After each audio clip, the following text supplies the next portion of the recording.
বিসমিল্লাহির রহমানির রহিম। আসসালামু আলাইকুম।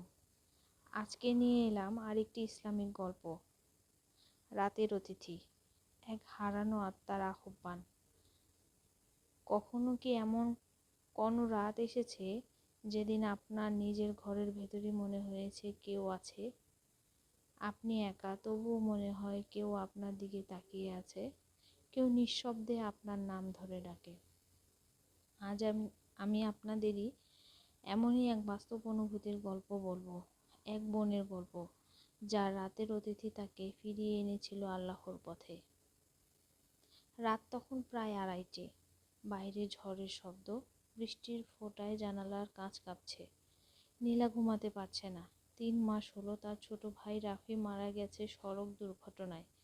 তারপর থেকে নীলা নামাজ ছেড়ে দিয়েছে। কোরআন ধুলো পড়ে আছে তাকের ওপর। প্রতি রাতে শুধু কাঁদে, বলে, আল্লাহ, আপনি যদি দয়ালু হন তাহলে কেন আমার ভাইকে নিয়ে গেলেন? সেদিন রাতেও সে জানলার পাশে বসে কাঁদছিল, চোখ লাল, ঠোঁট ফাটা, মনে অন্ধকার। হঠাৎ দরজায় ঠক ঠক। রাত 2:30। কে আসবে এখন? নীলা থেমে গেল। বুকের ভেতর শব্দ করছে, ধুপ ধুপ। আবার দরজায় ঠক ঠক। সে সাহস করে দরজার ছিদ্র দিয়ে তাকালো। একজন বৃদ্ধ দাঁড়িয়ে আছে। সাদা দাড়ি, সাদা পাঞ্জাবি, চোখে শান্তি, হাতে একটা লাঠি। নীলা কাপা গলায় বলল, কে আপনি? বৃদ্ধ বললেন, আমি তোমার জন্য এসেছি। তোমার ভাই তোমার জন্য কাঁদছে। নীলা হতভম্ব। আমার ভাই তো মারা গেছে। বৃদ্ধ বললেন, মৃতরাও কাঁদে যখন প্রিয়জন আল্লাহর কাছে থেকে দূরে সরে যায়। বৃদ্ধ মুখে সেই কথাগুলো যেন তরোয়ালের মতো বিঁধল নীলার মনে। সে দরজা খুলে তাকালো, কিন্তু কেউ নেই। শুধু বাতাসে আতরের গন্ধ ছড়িয়ে আছে, যেন কেউ সদ্য নামাজ থেকে এসেছে। সেই রাতে নীলা ঘুমাতে পারল না। ভোরে আজানের ধ্বনি উঠতেই হঠাৎ চোখ ভিজে গেল। সে উজু করল, নামাজে দাঁড়ালো। বহু মাস পর আবার সিজদায় মাথা রাখলো। সেই সিজদায় সে কাঁদতে কাঁদতে বলল, আল্লাহ, আমি আপনাকে রাগ করেছিলাম, ক্ষমা করে দিন। আমি ফিরে আসতে চাই। কিন্তু এখানেই শেষ নয়। 2 দিন পর আবার সেই রাত, আবার জানালায় টোকা। নীলা জানালার কাছে গেল। বাইরে কেউ নেই, শুধু এক ফিস ফিস আওয়াজ। তুমি কি করছো? নামাজে ফিরো আর ভাইয়ের জন্য দোয়া করো। সেদিন থেকে নীলা নিয়মিত নামাজ পড়া শুরু করলো। কিন্তু প্রশ্নটা তার বুকে জ্বলছিল, সে বৃদ্ধ কে ছিলেন?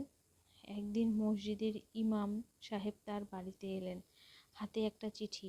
বললেন, এই চিঠিটা কেউ আপনার দরজার সামনে রেখে গেছে। খামে লেখা, তোমার ভাইয়ের পক্ষ থেকে। ভিতরে একটা ছোট কাগজে লেখা, লা তাকনাতুম মিন রাহমাতিল্লাহ, তোমরা রহমত থেকে নিরাশ হইও না। সূরা আল জুমার। নীলা চোখে পানি চলে এলো। সে বুঝলো আল্লাহ তার ভাইয়ের মৃত্যুর মধ্য দিয়ে তাকে ফিরিয়ে নিচ্ছে নিজের দিকে। রাতে নামাজ শেষে সে কোরআন খুলল। তখন কোরআনের পাতায় একটা শুকনো গোলাপের পাপড়ি পড়েছিল, যেটা একদিন রাফি তার ভাইয়ের বইয়ের মাঝে রেখে দিয়েছিল। নীলা সেটি বুকে চেপে কাঁদতে কাঁদতে বলল, রাফি, তুই ভালো থাকিস জান্নাতে। আমি তোর জন্য দোয়া করব সারা জীবন। ঠিক তখন বাতাসে আবার সেই আতরের গন্ধ। পর্দা দুলে উঠল, আলো নিভে গেল, কিন্তু ভয় লাগলো না। বরং মনে হলো কেউ হাসছে, কেউ বলছে, তুমি ঠিক আছো, ঠিক করছো আপু। সেই দিন থেকে নীলা অন্যরকম হয়ে গেল। সে এখন শিশুদের কোরআন শেখায়, বিধবাদের সাহায্য করে, আর প্রতি রাতে তাহাজ্জুদে কাঁদে। একদিন তার স্বপ্নে সেই বৃদ্ধ মানুষটি এলেন। তিনি বললেন, তুমি আল্লাহর প্রিয় বান্দি হয়ে গেছো। তোমার ভাই জান্নাতে হাসছে। সেই হাসি আর আতরের গন্ধে নীলা কেঁদে ফেলল। কিন্তু এবারের কান্নাটা ছিল শান্তির। গল্পটা এখানেই শেষ, কিন্তু এক অদ্ভুত সত্য রয়ে যায়। কখনো কখনো আল্লাহ আমাদের কাছের কাউকে নিয়ে যান, যাতে আমরা তার কাছেই ফিরে আসি। কারণ যত অন্ধকারই হোক, আল্লাহর রহমতের দরজা কখনো বন্ধ হয় না।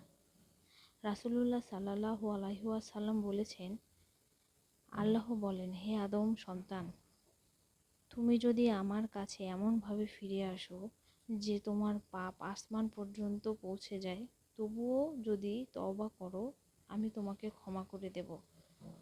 সহিহ আত-তিরমিজি, হাদিস নম্বর 3540। এই গল্পের শেষ বার্তা হলো যে মানুষ আল্লাহর কাছে মুখ ফিরিয়ে নেয়, দুঃখ তার জীবনে ঘিরে ধরে, কিন্তু যে মানুষ কান্না ভেজা সেজদায় বলে, আল্লাহ আমি আপনার দিকে ফিরে আসতে চাই, তাকে আর কোনো অন্ধকারে রাখতে পারে না। সবাই ভালো থাকবেন। আল্লাহ হাফেজ।